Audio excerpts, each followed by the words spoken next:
When I ask you about skyscrapers, as in massive towers that seemingly touch the clouds, what time period do you think of? You're probably thinking modern times, maybe the last 100 years or so. I'm pretty sure you aren't thinking of the Middle Ages. Take a look at this drawing. This is a rendition of the town of Bologna, Italy, during the Middle Ages, and look at how it's filled with skyscrapers. Just look at all those details. While these massive towers don't compare to today's insane engineering feats, it's still absurdly impressive that something like this actually existed over 800 years ago. Between the 12th and 13th century, at least 3 Italian cities were dominated by these massive stone towers, some even reaching 97 meters, or 318 feet. The cities were Florence, Bologna, and San Gimignano.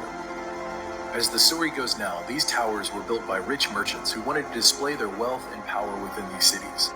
But the actual reason has been lost to time. Some say they were defensive structures, others claim that they were hideouts during times of conflict. We really don't know. The construction of these massive skyscrapers took between 3 and 10 years to complete, and the total number of towers that existed back then has been debated for years. We have one historian estimating that there were over 180 towers based on real estate records. But the common number that is thrown around is between 80 and 100 towers.